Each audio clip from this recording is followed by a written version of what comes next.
시청자 여러분 안녕하십니까. 지금부터 전옥현의 안보정론을 시작하겠습니다.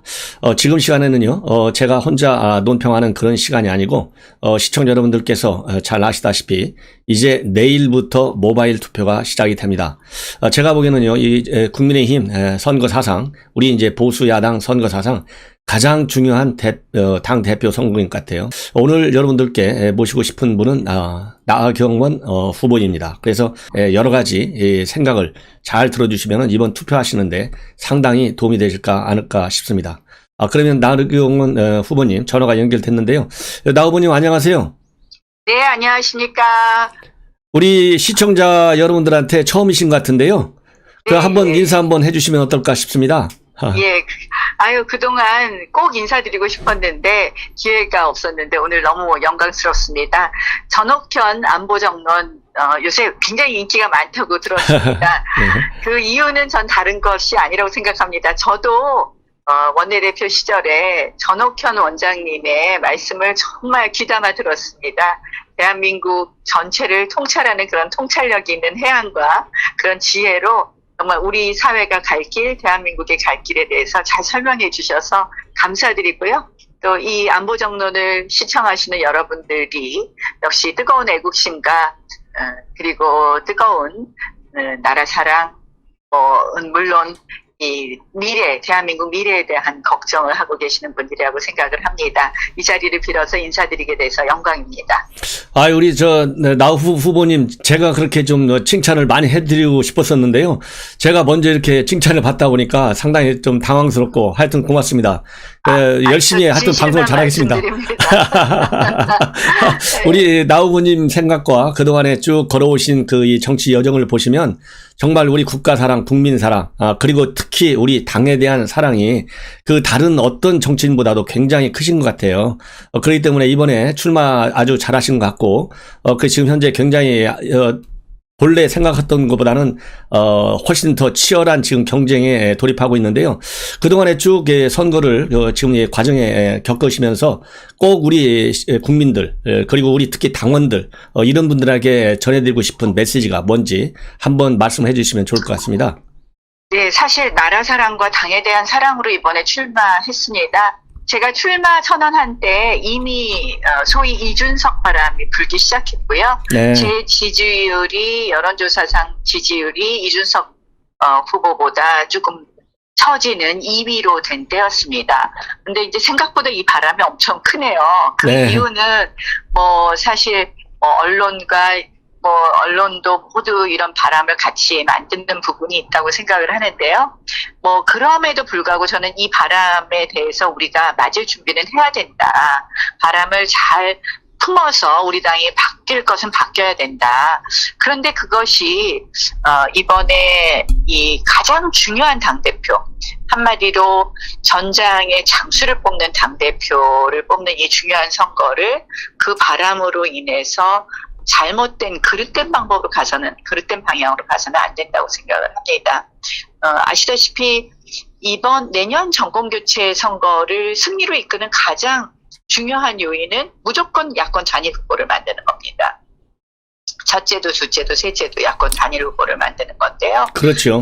네, 그 야권 단일 후보를 만드는 거 그래도 그동안 정치 오래 한 제가 잘 할 수 있다는 말씀 드립니다. 네, 제가 보기에는 이제 사실 정치뿐만 아니고 모든 부분에서 자기가 조용히 책 가지고 공부하고 또 옆에 사람한테 좋은 얘기 듣고 이런 것도 중요하지만은 이 전장에서 뛰어본 이 경험, 특히 제가 보기에는요, 내년 선거는 역대 대선 중에서 항상 중요하다고 하지만 가장 중요한 선거가 아닐까 싶어요. 왜냐면은, 이번, 문재인 정권만큼 대한민국 역사상 이렇게 하나서부터 10까지 어느 것 하나 잘했다. 이렇게 얘기할 만한 게 어디 없잖아요. 그렇기 때문에 이 노련한 경험. 마침 어제 김종인 비대위원장이 한마디 했어요. 윤석열 총장의 경우에는 검사가 동서고금을 통틀어서 이 대통령이 된 경우가 없다. 그러면서 노련한 리더십이 필요하다. 이렇게 얘기했거든요. 다양한 경험과 노련한 리더십. 이런 걸 보면 그런 측면에서 그만큼 이제 내년 대선까지 리더십이 굉장히 중요한데 이 앞으로 말이죠. 지금 현재 김종인 비대위원장 그동안에 이제 윤석열을 얼마나 많이 띄웠어요. 별의 순간을 잡았다. 근데 네, 정반대로 가버렸잖아요. 그러니까 네. 막말로 얘기하면 제가 보기에는요. 어제 김종인 비대위원장이 윤석열 총장을 버린 것 같아요. 네, 그런데 네. 이제 그동안에 보면 또 이제 지금 현재 후보 이준석 후보 같은 경우에는 윤석열 총장에서 뭐 수입산이다 뭐 또 뭐 한우 유구다 뭐 이런 얘기를 많이 했잖아요. 네. 그리고 또 뭐 비단 주머니 얘기도 하고 그러면은 이 결론적으로 보면 김종인 비대위원장 그러지 않아도 지금 현재 김종인과 윤석열이 결국은 이거 뭐 상황으로 나서 갖고 상황 정치하는 거 아니냐. 이준석 후보가 네. 만약에 될 경우에 이런 네. 또 이 비판도 많이 나오고 있거든요. 여기에 대해서는 또 어떻게 생각하시는 건지 한번 또 궁금합니다. 우려가 굉장히 큽니다. 제가 처음부터 이준석 후보가 됐을 때 공정성 시비를 말씀을 드렸습니다. 네. 그 이준석 후보는 아시다시피 2주 전까지만 해도 이승민계 대표격이라고 말하고 1년 전에는 유승민 대통령 만드는 게 꿈이라고 한 후보입니다. 그런데 갑자기 이제 이준석 후보 그렇게 하면서 윤석열 후보에 대해서는 윤석열 전 총장에 대해서는 얼마 전에 그 라디오 방송에 나가서 뭐 비단 주머니 세 개가 있다. 그쪽에서 공격을 해오면 그러면서 어떤 걸 했냐면요. 방어적 디스라 그러죠. 네네. 한마디로 이걸 뭐 방어해주는 것 같지만 그런 어떤 네거티브가 사실이다 이런 느낌을 주게 만들었어요. 굉장히 네. 이거는 윤석열 전 총장을 에 대해서 아주 아프게 하는 아주 잘못된 이야기였는데요. 네. 그렇게 하더니 김종인 위원장은 갑자기 어제 검찰총장에서 대통령 되는 사람 없다면서 확 지금 그 영향력 큰 발언 스피커잖아요. 그렇죠. 그런데 예. 어렵다라는 이야기를 하면서 이제 당내에서 주자를 발굴해야 된다고 이야기를 합니다. 네네. 그러니까 제가 보면 이준석 후보와 김종인 위원장이 결국 상호 협력하에서 네. 이 윤석열 전 총장을 완전히 그 예전에 안철수처럼 만드는 거 아닐까. 네네. 그래서 매우 걱정이 됩니다. 네. 우리가 사실 한 명의 후보도 소중히 해야 되는데 네. 그러면 윤석열 전 총장이 우리 당에 들어올까요? 글쎄요. 그리고 윤석열 전 총장을 안철수처럼 만들고 결국 뭐 이준석 후보 늘 유승민 대통령 만들기 하겠다고 했으니까 네. 그쪽으로 방향을 잡는 것 아닌가 네네. 라는 생각이고요. 네. 그렇다면 이게 야권 분열의 씨앗이 된다는 것이죠. 네. 한마디로. 네네. 그래서 제가 이준석 후보가 당대표가 됐을 경우에는 야권이 통합되기는커녕 이렇게 김종인 위원장과 함께해서 유승민 대통령 만들기로 가면 결국은 야권이 분열될 것이다. 그래서 윤석열 후보하고도 윤석열 전 총장하고 제가 이제 엊그저께 말씀을 좀 나눴는데요. 네. 이렇게 이야기를 하더라고요. 본인은 아직 우리 당에 그러니까 지금 몇몇 언론이 국민의힘에 바로 입당하는 것처럼 기사를 쓰지 않았습니까? 예, 그래서 예.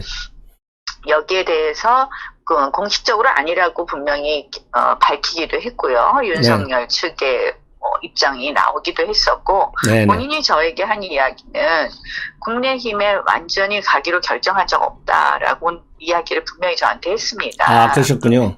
예, 이제 저하고 그 당시 그동안 이야기를 나눈 거는 제3지대를 가지는 않겠다라는 이야기는 분명히 했습니다. 네. 근데 이제 제3지대가 어렵다는 이야기를 한 것은 제3지대가 어렵다고 이야기를 했었는데 그 이야기는 결국 당을 새로 만드는 것이 어렵다는 것에 대해서는 잘 알고 있는 발언이었거든요. 네네. 그렇지만 제3지대, 제3의 창당을 안 한다는 것이 국민의힘의 입당을 이야기하는 것이 아니잖아요. 그렇죠. 근데 우리는 어쨌든 국민의힘을 중심으로 해서 모든 주자를 끌어들여서 우리가 중심이 되는 그런 정권 교체를 하려고 하고 그게 맞는 거라고 생각하고 제가 이번에 당대표를 나왔는데요. 네네. 이렇게 지금 흐름이 보면 이준석 후보가 지금 여론이 잘 나온다는 이유로 안철수에 대해서도 조건 이야기해서 안 맞으면 난 안 하겠다.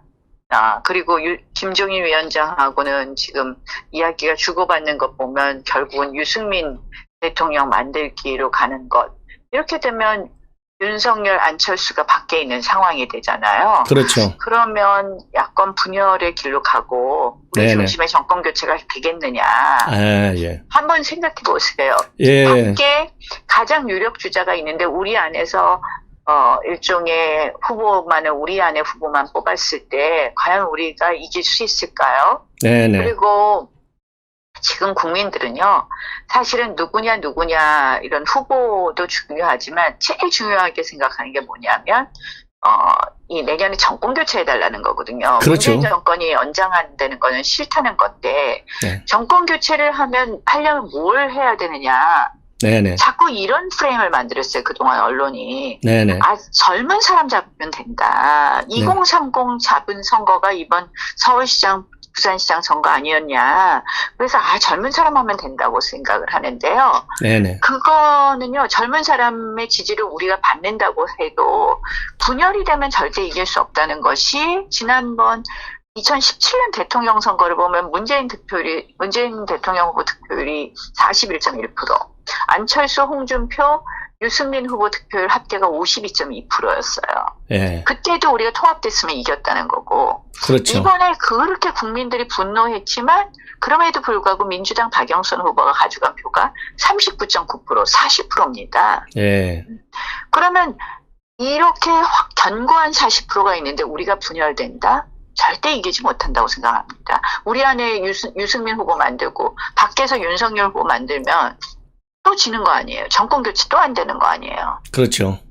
그러니까 야권 통합이 제일 중요한데 지금 이준석 후보, 김종인 위원장 이야기하는 걸 보면 결국 이준석 후보가 당권 먹고 김종인 위원장 모셔다가 김종인 위원장은 검찰 출신 대통령 바로 된 적 없다. 당내에서 찾아야 된다. 어떤 시나리오인지 다 보이지 않으십니까? 네네. 그 참 좋은 지적인 것 같고요. 그리고 지금 시기적으로 보면 말이죠.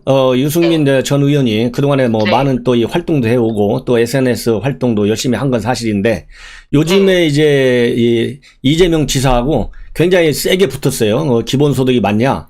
아니면은 유승민 의원이 얘기하는 공정소득이 맞냐? 굉장히 세게 붙었는데 지금 이제 상황적 특성을 보면 지금 이재명 지사가 완전히 여권에서는 1위를 굳히고 있고 또 윤석열 총장하고는 1, 2등 지금 양강 주자로 딱 자리를 잡았잖아요. 그러니까 한마디로 해서 이재명 지사가 굉장히 뜨고 있는데 이때 이재명 지사 이 키워드 중에 하나가 이 기본자 들어가는 거잖아요. 완전히 포퓰리즘. 기본소득, 기본 대출 등등.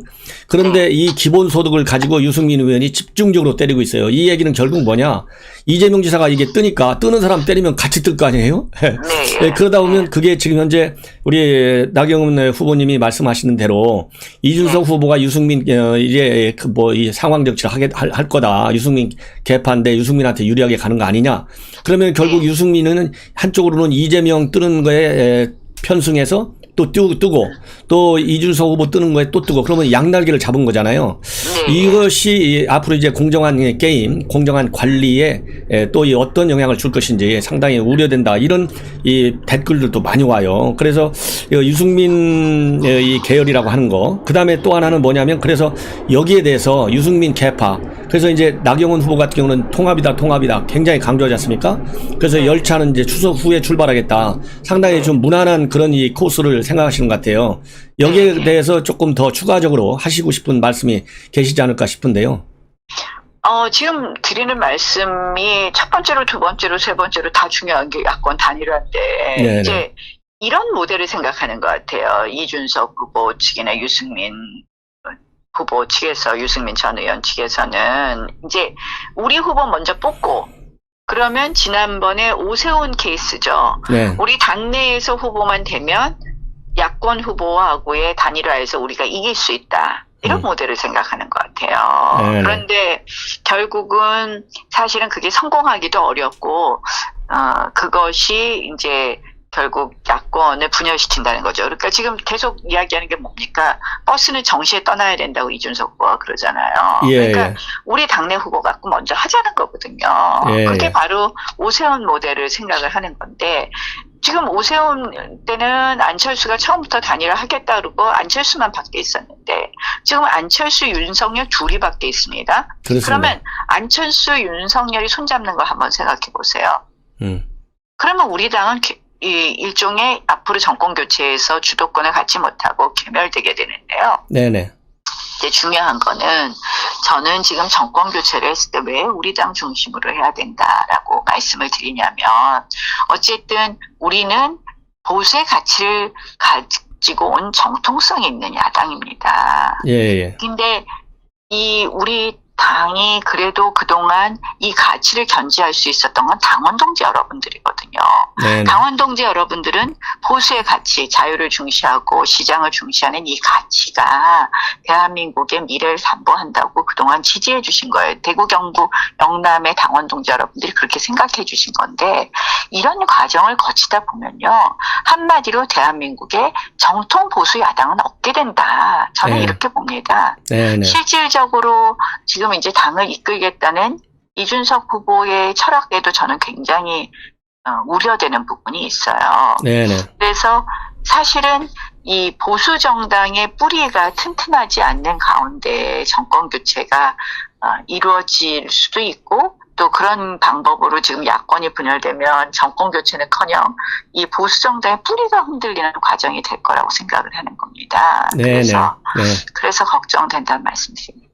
네, 아주 좋은 말씀 많이 해주셨고요. 그리고 이제 한두 가지만 더 말씀을 좀 여쭤보고 싶은데요.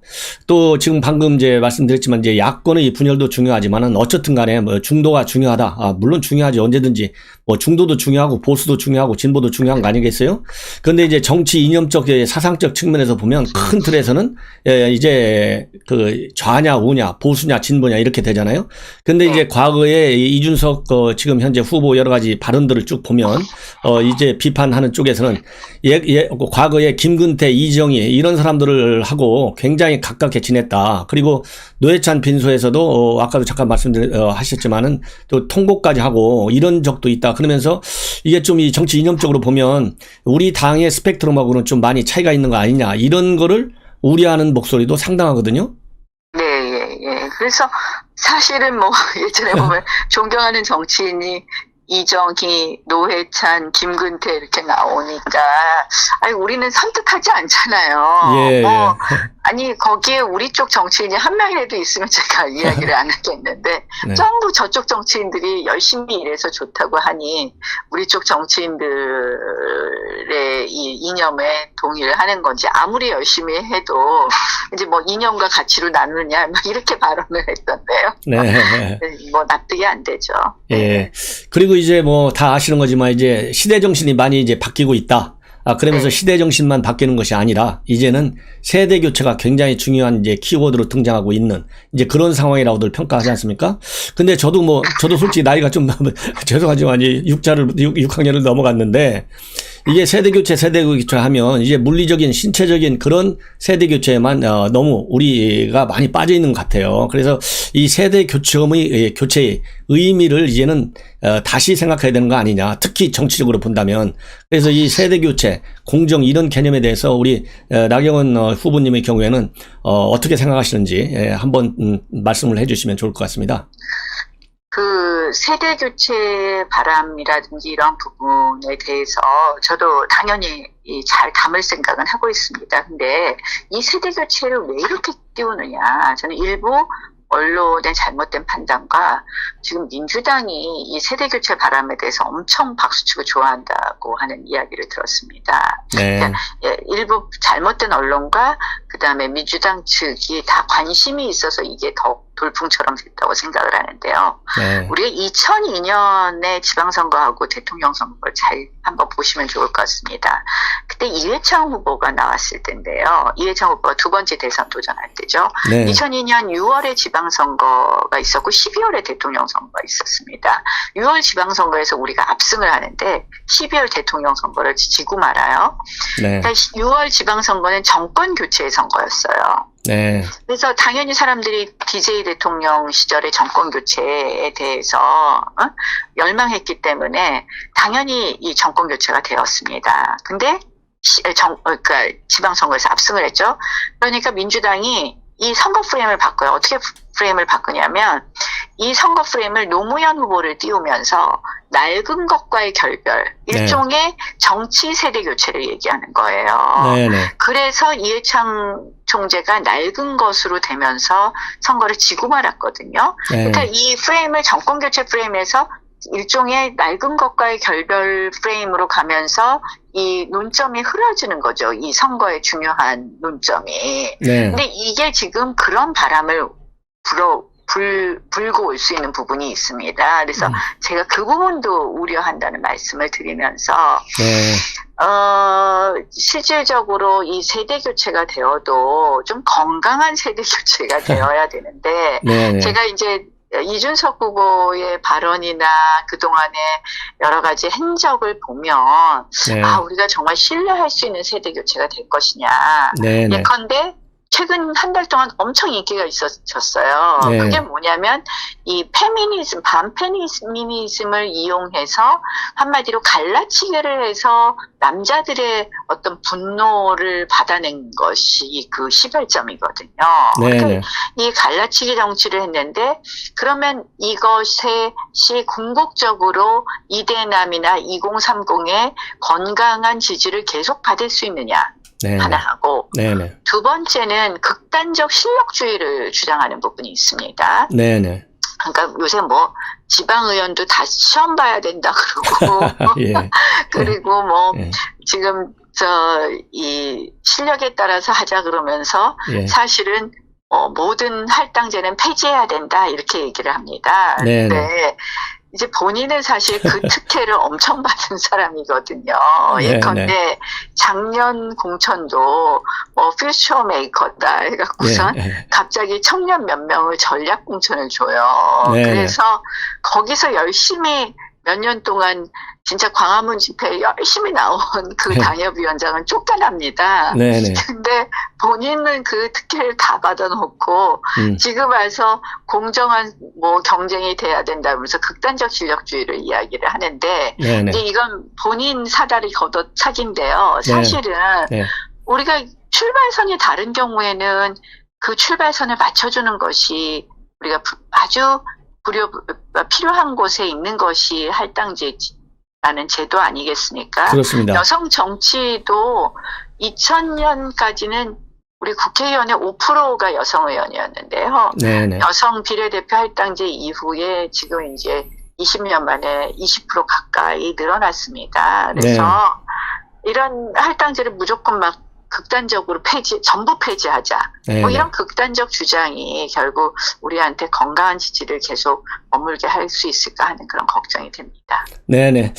오늘 상당히 바쁘신데요. 이렇게 전화로 인터뷰에 응해주셔서 너무나 고맙고, 하여튼 이제 뭐 내일부터 모바일 투표가 있어서 이제 이루어지고 11일 날 최종 발표가 되는데 끝까지 파이팅 하시기를 당부드리겠습니다. 네, 고맙습니다. 네네, 고마워요. 열심히 하겠습니다. 정말 예. 제 진심을 알아주시면 좋겠습니다. 네네, 고맙습니다. 감사합니다. 우리 시청자 여러분들께서 오늘 우리 후보님께서 너무나 이 좋은 포인트를 많이 지적해 주셔가지고 이해를 하는데 투표권을 행사하는데 상당한 도움이 되리라 저렇게 그렇게 믿습니다. 또 시청자 여러분께 우리 나경원 후보가 쭉 언론을 통해서 얘기하는 이런 메시지들, 중요한 것은 제가 수시로 여러분들께 보도를 해드리도록 하겠습니다. 우리 나경원 후보님, 고맙습니다. 고맙습니다. 감사합니다.